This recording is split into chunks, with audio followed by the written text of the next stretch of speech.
Momen-momen menarik Irak vs Indonesia. No look pass Verdong, blunder Rido dihukum ex-Mu, emosi Kluivert pecah, dan tangis Haye.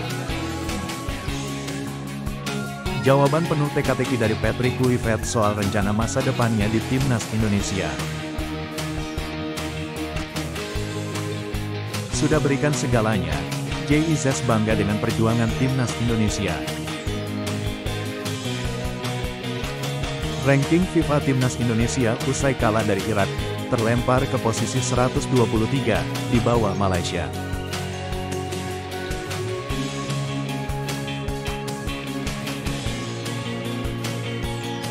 Ada sejumlah momen menarik yang tercipta ketika Timnas Indonesia berduel lawan Timnas Irak di King Abdullah Sport City Stadium, Minggu, tanggal 12 Oktober tahun 2025, dini hari WIB.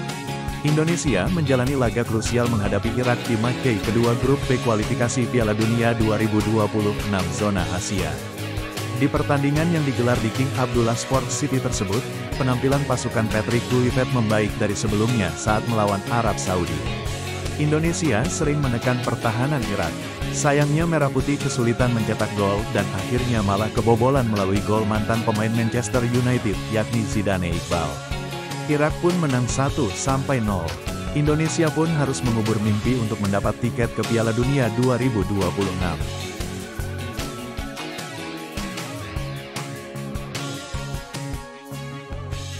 Pada menit ke-13, Timnas Indonesia menekan dari sisi kanan. Dengan kerjasama antar pemain yang apik, mereka sukses menembus pertahanan Irak. Eliano Reijenders memberikan umpan pendek pada Tom Haye. Gelandang Persib itu masuk ke kotak penalti dan mengirim umpan tarik ke tengah. Bola disambut oleh tendangan Mauro Zelstra. Sayangnya bola masih bisa diblok pertahanan Irak dan keluar lapangan.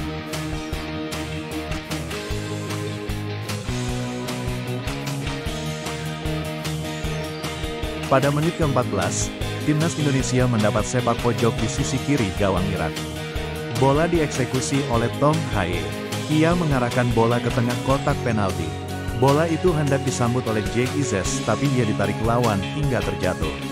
Setelah terjatuh, kakinya juga terinjak lawan.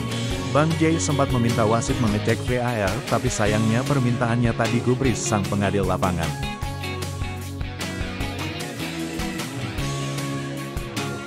Pada menit ke-18, Indonesia masih menekan pertahanan Irak. Mereka kali ini mencoba menerobos dari tengah lapangan. Bola dikuasai oleh Kelvin Verdong.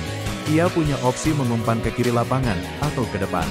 Verdong memilih mengumpan ke depan pada Ricky Kambuaya.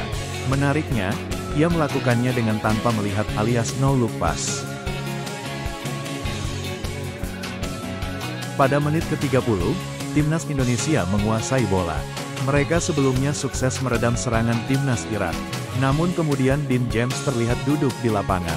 Situasi ini tentu menegangkan karena ia tampak mengalami masalah dengan kakinya setelah sebelumnya melakukan tackle dengan kurang sempurna. Ia tampaknya cedera dan akan diganti Sain Patinama.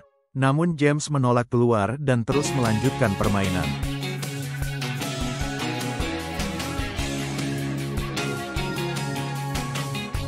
Pada menit ke-33, Timnas Indonesia mendapat tendangan pojok di sisi kiri gawang Irak.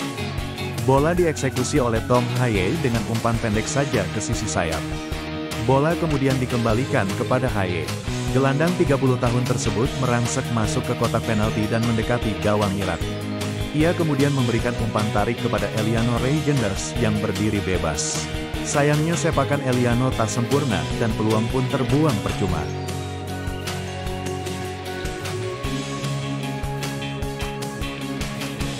Menit ke-41, duel berlangsung sengit-sengitnya. Terjadi perebutan bola di lini tengah. Saat itu bola berada di udara dan coba disambut oleh Kelvin Verdong. Ia berhasil menyentuh bola akan tetapi kemudian lututnya menghajar perut bagian bawah pemain lawan. Wasit langsung memberikan kartu kuning pada Verdong. Keputusan itu diprotes oleh Tom Haye namun wasit tetap teguh pada pendiriannya.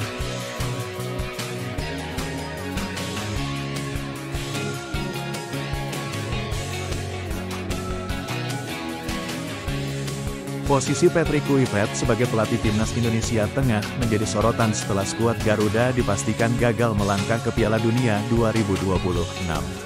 Kluivert sendiri mengaku belum memiliki rencana apapun terkait masa depannya bersama tim nasional. Timnas Indonesia baru saja tersingkir dari putaran keempat kualifikasi Piala Dunia 2026 zona Asia setelah kalah 0-1 dari Irak di Stadion King Abdullah Sports City, Jeddah, Minggu, tanggal 12 Oktober tahun 2025, dini hari WIB. Gol semata wayang Zidane Iqbal menjadi pembeda dalam laga tersebut. Hasil negatif itu melengkapi kekalahan sebelumnya dari Arab Saudi dengan skor 2-3 pada Kamis, tanggal 9 Oktober tahun 2025, dini hari WIB. Dua hasil tersebut membuat Indonesia terpuruk di dasar klasemen grup B dan dipastikan gagal melangkah lebih jauh menuju Piala Dunia 2026. Belum ada rencana, tidak, kami perlu melakukan refleksi atas apa yang sudah kami lakukan, ujar Kluivert dalam konferensi pers usai pertandingan.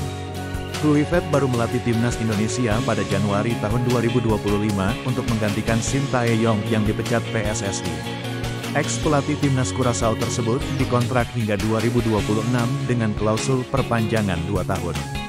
Saya belum bisa menganalisis sekarang. Saya benar-benar tidak tahu apa yang akan terjadi selanjutnya, imbuh Kluivert. Tapi, masyarakat Indonesia seharusnya sangat bangga terhadap para pemain dan semua orang yang telah bekerja keras untuk mencoba mewujudkan mimpi semua orang. Bukan hanya mimpi saya, bukan hanya mimpi para pemain, tapi mimpi semua orang. Dan itu sangat sulit untuk diterima karena saya melihat sendiri dari dalam betapa keras semua orang bekerja, jelas Kluivert. Kapten Timnas Indonesia, Jay Izzes, mengomentari kekalahan timnya melawan timnas Irak dini hari tadi. Sang kapten bangga bahwa timnya tampil dengan apik meski pada akhirnya mereka pulang dengan tangan hampa. Dini hari tadi, timnas Indonesia kembali bermain di King Abdullah Sports City Stadium. Pasukan skuad Garuda menantang tim kuat Asia, Irak untuk pertandingan kedua grup B kualifikasi Piala Dunia 2026 zona Asia. Di laga ini, timnas Indonesia tampil cemerlang sejak awal laga. Skuad Garuda beberapa kali memberikan ancaman serius ke pertahanan Irak selama 90 menit pertandingan. Namun sayang, di menit ke-76 timnas Indonesia harus kebobolan berkat tembakan mendatar Zidane Iqbal yang gagal dihalau Maarten Paes. Sehingga skuad Garuda kalah dengan skor 1-0 di pertandingan ini.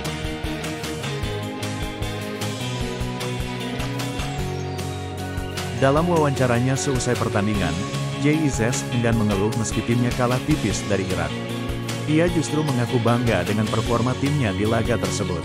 Ia menilai timnya sudah berjuang sekuat tenaga di laga ini dan mereka layak mendapatkan apresiasi meski pada akhirnya mereka harus pulang dengan tangan hampa.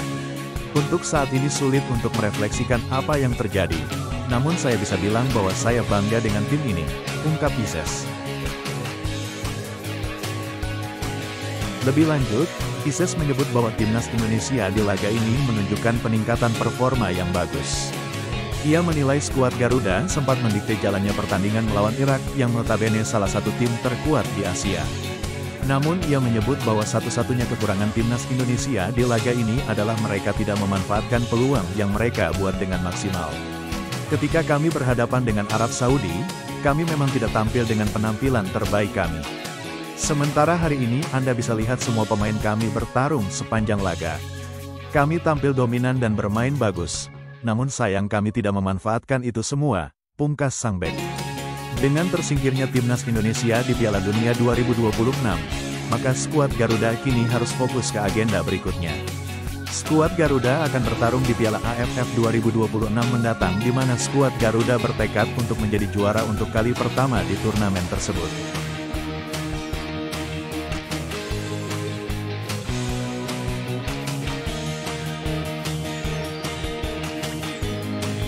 Kekalahan dari Irak membuat Indonesia kehilangan tambahan 6,53 poin FIFA.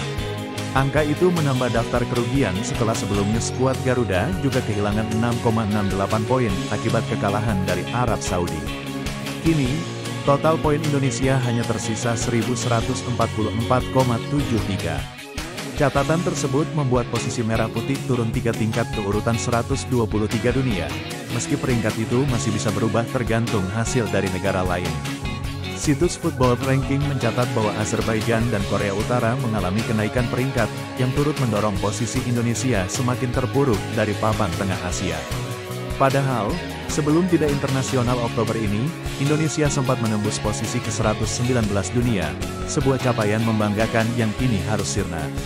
Saat Indonesia tengah terpuruk, Malaysia justru menunjukkan tren yang berlawanan. Kemenangan 3-0 atas Laos beberapa waktu lalu membuat mereka mendapatkan tambahan 6,77 poin dan kini mengoleksi total 1.155,00 poin. Dengan hasil itu, Harimau Malaya naik ke peringkat 119 dunia, unggul sekitar 10 poin dari Indonesia. Kondisi ini berpotensi semakin memperlebar jarak, mengingat Malaysia masih memiliki satu pertandingan sisa melawan Laos pada tanggal 14 Oktober mendatang. Jika kembali meraih kemenangan, Malaysia akan semakin menjauh dan memperkuat posisi mereka di atas Indonesia.